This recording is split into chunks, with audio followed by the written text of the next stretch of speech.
body at that time. So thinking about the education that you received Mm. in these areas, do you think it's changed the way that you speak to your kids? I know you have a son and a daughter, Mm. about these topics.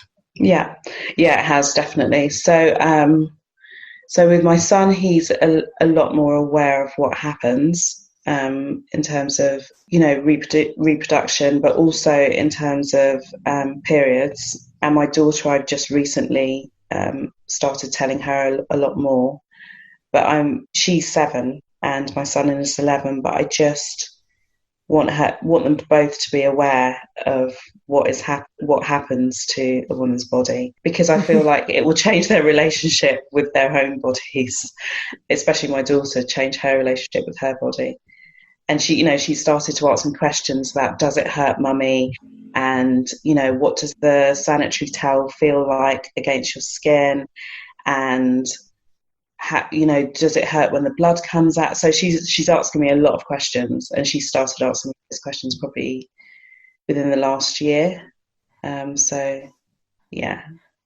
So it makes me happy that she will be better equipped, hopefully, than I was. And it's not that I blame my parents or think they did a bad job. I think it was just they thought they were doing what was best, and I'm sure at that time that was for them what was best. But just learning from my experiences, I think it's really important that my daughter has a different relationship with her body. And I think that can really, having that understanding of your body and what it's actually doing can really help you in terms of your self-esteem and your confidence and just your relationship with your body, because it's such an important relationship. So your daughter is really curious about everything that that you've been talking to her about. It's curiosity, but has she had any other reactions, and has she talked to her friends about these things? Oh, I don't know. I'm not sure. I've got no idea. She's a really interesting character, so she might have done. Goodness knows. I'm not sure she would even tell me if she. Actually, she probably would tell me if she'd spoken to her friends. Yeah, she, even at her age already, she has a very distinctive personality, which we've talked about before. But I think she quite likes her independence with her friends and, having her own conversations. And so, yeah, she probably has spoken maybe a little bit. Mm-hmm. Oh, I'm intrigued now. I'm going to have to ask.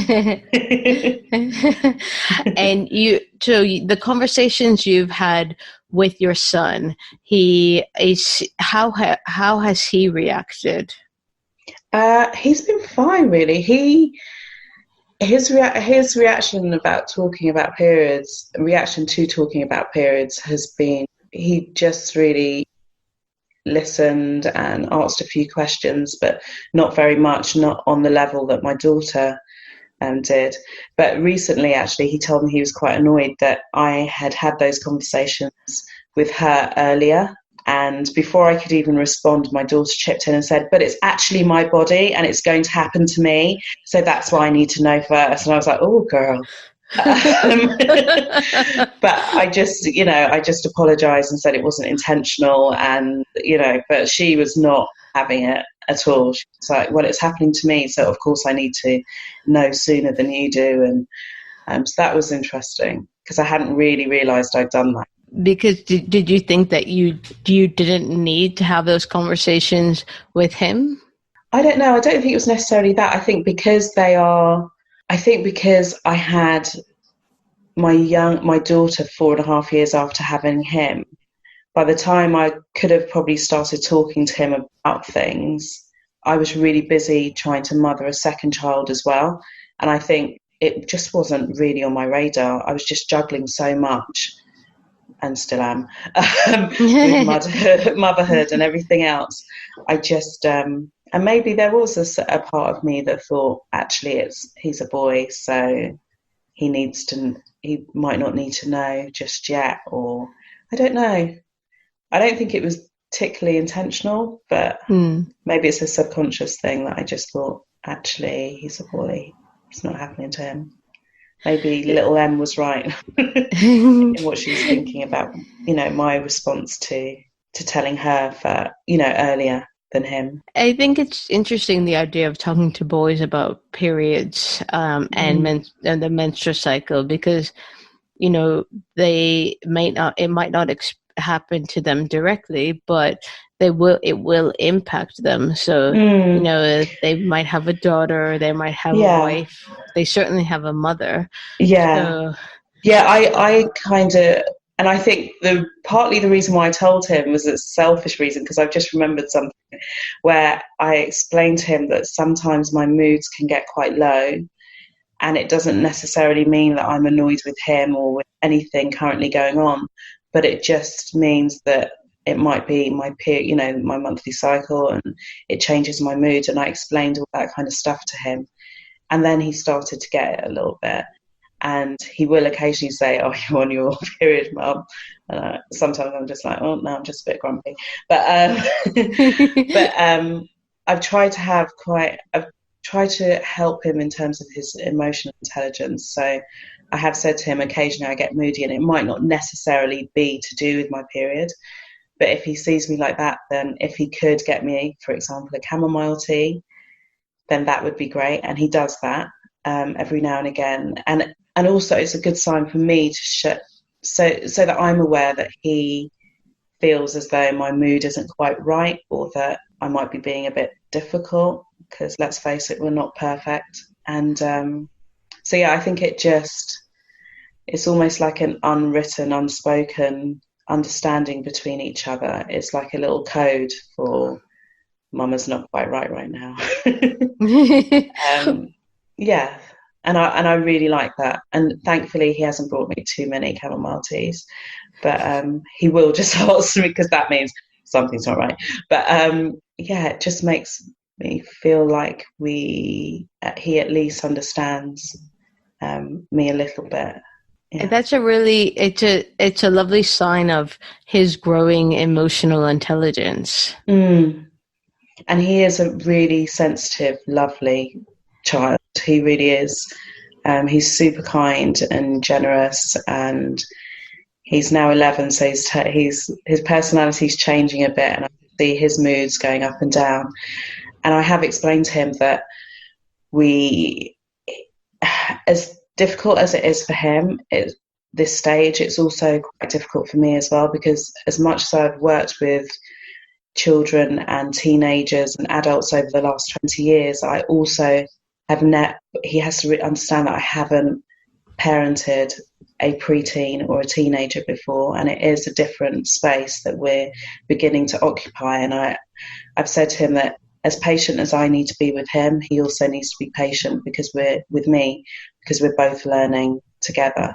And so occasionally I will remind him of that. Yeah. And do you think he understands that idea of patience being a two-way street? I don't think he understands it fully at his age, no. But all I can do is try and help him to understand, because it's something that I need to understand as well. It's both. We are really both in it together. We really are. I want to touch on your collage series, Seeing Yourself. You mentioned earlier that you felt disconnected from your period and from your body.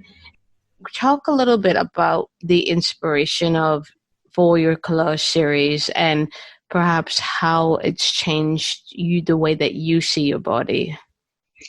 The collage series has been amazing, in that it's given me a chance to really express myself and have a voice and change my relationship with my body and improve my confidence so much. And the reason why I started the series was because I felt as though I didn't see myself in space, in a number of spaces. So, for example, in the arts and heritage sector, I work for a museum. There are very, very few women of African descent, and and I'm not saying there aren't any, but I felt like in the environment that I was working in and the conferences that I would go to, all the workshops, all the talks, for museum professionals, I just didn't see women like me reflected back. And I started to feel quite disconnected. I also didn't see myself in magazines, and that has started to change. For example, Vogue, and I absolutely love that magazine now. But I just didn't see. I didn't see myself represented. I didn't see myself when I went to museums, in galleries or in museums. And in particular, I wanted to see women with natural Afro hair, because I felt as though my experience growing up was that my hair would be chemically straightened from around about, I think, the age of 10, possibly, which is really interesting because it was around 11 when I started my period. So in terms of my identity developing, my relationship with my body wasn't great with my period starting, and I didn't know what was going on. But also then that was something that was natural, that was happening to me. And now I think about it, at the same time, my natural hair was growing, and actually thinking about it, it was earlier that my hair was straightened, but it was definitely hot combed earlier. And so all these things that were natural, that were happening to me, weren't anything to be celebrated. And through making this series, it allows me to take up space, I think, and take up space in places where I don't see myself. So every single collage features a woman with natural Afro hair. And I have been asked, which I think is a crazy question, why only Black women with natural Afro hair? My response is, why not? Because I don't feel as though white artists are asked why they are not inclusive of other people, and they're not asked, why are you not making artwork about Black women with Afro? I'm not convinced they get that question. And also, it's my space where I get to make the rules. There are no restrictions. There are no boundaries. There's no one telling me what to do. And I just feel so empowered by the series. I feel so empowered by the connections I've made, the women I've met, the people who've bought my work, people who've responded to it, both literally in the gallery spaces or when I'm doing a talk or a workshop, but also people online. And the idea that the work is now in a number of different countries as well, where I've bought them and I've sent them to them, just completely blows my mind, and it makes me really humble that from something that is provides me with so much relaxation and so much calm, and is such a meditative process. It's bizarre that other people, and it's wonderful that other people connect with the work. Yeah. You said that the collage series has improved your confidence. Yeah. So how do you see yourself now? Oh, that's a really good question. How do I see myself now? I see myself as strong now, and I see myself as I feel like it's more than okay to be me.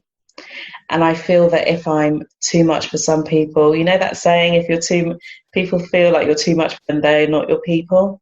That's okay too. And I think that maybe before I wanted people to really like me, and I wanted to fit in. And I remember having my son and feeling really disconnected because I felt as though I didn't fit. We'd moved to a new area.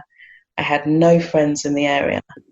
And within the friendship groups, I was the only Black mum. Maybe there was one or two others, but predominantly the mums were white. And as much as I love those friendships, I still almost felt like I didn't see myself. But now I see myself as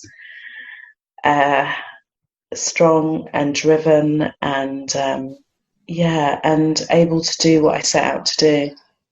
And I just felt as though I was getting to a point in my life where if I didn't start believing in myself and trying to achieve my dreams, then when would I? You know, that whole thing of if not now, when? Oh, I'm coming out with them this morning, aren't I? But if not now,